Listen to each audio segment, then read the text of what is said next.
उत्तर भारत में कड़ाके की ठंड देखने को मिल रही है। शीतलहर से लोगों की परेशानी लगातार बढ़ती जा रही है। दिल्ली एनसीआर समेत कई राज्यों में बारिश का अलर्ट देखने को मिल रहा है। उत्तर प्रदेश के कई शहरों में बारिश को लेकर अलर्ट जारी किया गया है। 20 से ज्यादा शहरों में भीषण शीतलहर, तापमान में गिरावट, लोगों की परेशानियां बढ़ रही है। लोगों को कोहरे की मार से थोड़ी राहत मिलती हुई नजर आ रही है। आपको बड़ी खबर, बड़ी जानकारी बता दें, शीतलहर के चलते लोगों को खासा परेशानी का सामना करना पड़ रहा है। दिल्ली एनसीआर समेत कई राज्यों में ठंड का कहर जो है वो देखने को मिल रहा है। यूपी के कई शहरों में शीतलहर के चलते लोगों को परेशान देखने को मिल रहा है। इसी खबर पर विस्तार जानकारी के साथ निखिल जुड़ गए हैं लखनऊ से। निखिल, प्रदेश की राजधानी लखनऊ में भी शीतलहर का कहर देखने को मिल रहा है।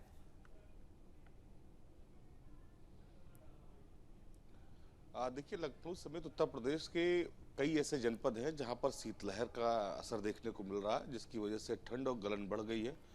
शाम के वक्त खास करके जो हवाएं चल रही हैं उससे लोग परेशान हैं। और कल दिन में ज़रूर ये कहा जा सकता है कि मौसम खुला था, इसके बाद लोगों ने राहत महसूस की। आज सुबह काफ़ी घना कोहरा है। उसके पीछे सबसे बड़ा कारण यह है कि कल धूप हुई तो दिन के तापमान और रात के तापमान में डिफरेंस होने की वजह से सुबह काफ़ी कोहरा रहा। अगर हम मौसम की बात करें तो मौसम विभाग का अनुमान ये है कि अभी आने वाले 2-3 दिनों तक इसी तरह की ठंड बनी रहेगी। दिन में थोड़ी धूप मिलेगी लोगों को राहत के लिए, लेकिन शाम होते ही गलन और सर्द हवाएं चलने लगेंगी, जिसकी वजह से लोग परेशान रहेंगे। और आप देखिए, उत्तर प्रदेश में खास करके ये जो गंगा और जो यमुना के इलाके हैं, यहाँ पर सबसे ज़्यादा जो है वो कोहरे का असर देखने को मिलता है। या फिर इधर घाघरा नदी के जो है उसके आसपास के जो शहर है वहाँ पर सबसे ज़्यादा कोहरे का असर देखने को मिलता है। पूरे उत्तर प्रदेश के कई जनपदों को रेड अलर्ट पर रखा गया है। कुछ जनपद ऑरेंज अलर्ट पर है मौसम और ठंड के अनुसार। कुछ जगह बूंदाबांदी के आसार भी मौसम विभाग की तरफ से दिए गए हैं। हालांकि जिस तरह का मौसम लग रहा है कि अगर बूंदाबांदी हुई तो ठंड और गलन और बढ़ जाएगी। तो अभी उत्तर प्रदेश में लगभग जितने भी जनपद लखनऊ के आसपास हैं सब में हालात इसी तरीके से हैं। लोग घरों में ठुठरे हुए हैं और स्कूल जो है वो 12वीं तक बंद कर दिए गए हैं, उनको नहीं खोला गया है। ज़रूरत पड़ने पर ऑनलाइन क्लासेस चलाने की अनुमति सरकार की तरफ से दी गई है। यही नहीं, अस्पतालों में जो मरीज हैं उनकी भी संख्या बढ़ गई है। खास करके हार्ट यानी जो ब्लड प्रेशर वाले मरीज हैं उनकी संख्या में इजाफा हुआ है। ब्रेन स्ट्रोक और हार्ट अटैक के मामले सामने आ रहे हैं। 30% तक ये मामले जो सामान्य परिस्थिति होती है उससे बढ़े हुए बताए जा रहे हैं चिकित्सकों के द्वारा। तो चिकित्सक इस बात की सलाह दे रहे हैं कि जो भी ब्लड प्रेशर के पेशेंट हैं वो विशेष सावधानी बरतें, गर्म कपड़े पहने और तमाम सावधानियां जो उनको बताई गई हैं उसका पालन करें। अगर ज़रूरत पड़े तो अस्पताल आए और ये देखा जाएगा कि अगर उनका ब्लड प्रेशर कंट्रोल नहीं हो रहा तो उनकी दवाओं की डोज भी बढ़ाई जा सकती है, क्योंकि ठंड में इसका बहुत असर होता है। तो स्वास्थ्य विभाग और दूसरी तरफ सरकार दोनों इस ठंड को लेकर विशेष निगरानी बरत रही है। खास करके आप देखिए तो रात में रैन बसेरे जो है वो उनमें 100% जो आसपास के लोग हों जो सड़कों पर खुले में सो रहे हों उनको अंदर उसमें सुलाया जाए। ये मुख्यमंत्री ने साफ कहा है, ये सुनिश्चित करने के लिए अधिकारियों को कहा है।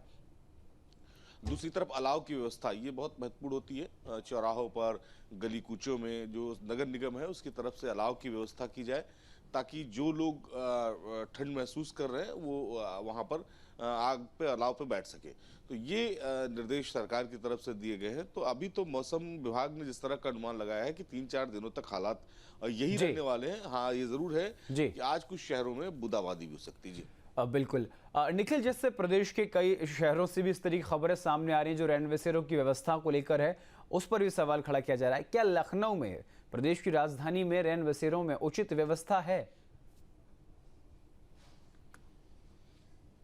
देखिए, राजधानी लखनऊ में किसी भी रैन बसेरे में हर तरह की व्यवस्था है। उसके पीछे सबसे बड़ा कारण ये है कि पूरी सरकार लखनऊ में रहती है।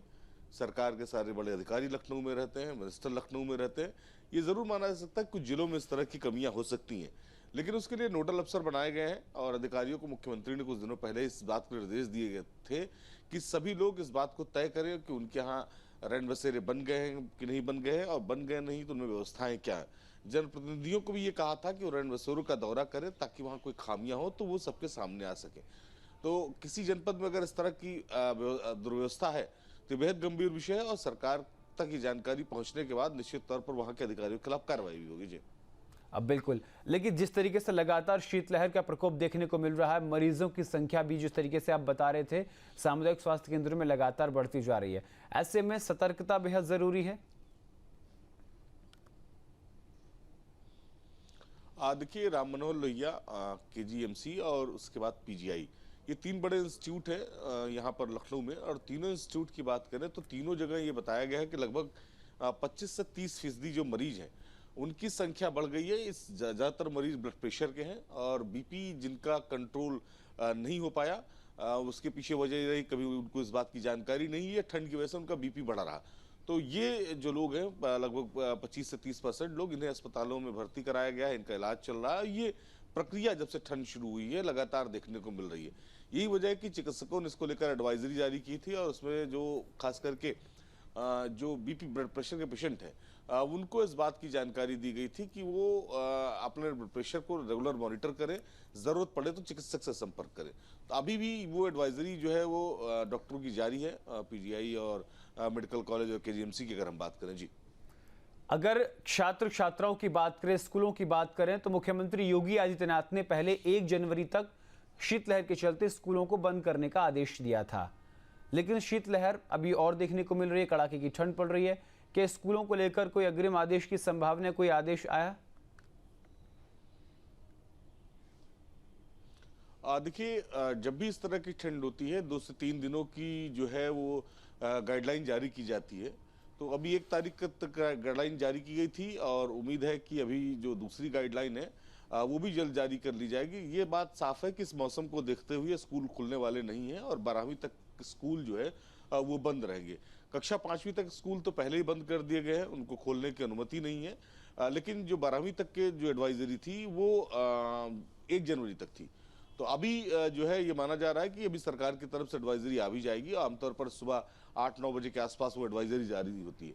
तो ये स्कूलों को भी ये बात पता है और जो मौसम के हालात हैं वो सरकार को भी बात पता है, आम लोगों को भी बात पता है कि अभी जो स्कूल है वो कंटिन्यू रहने वाले हैं और एडवाइजरी के बाद फिर स्कूल बंद होंगे। जी, बिल्कुल। देखिए, मौसम की मार जो है, जिस तरीके से शीतलहर देखने को मिली, उसका असर फसलों पर भी देखने को मिल रहा है। किसान भी खासा परेशान नजर आ रहे हैं प्रदेश में।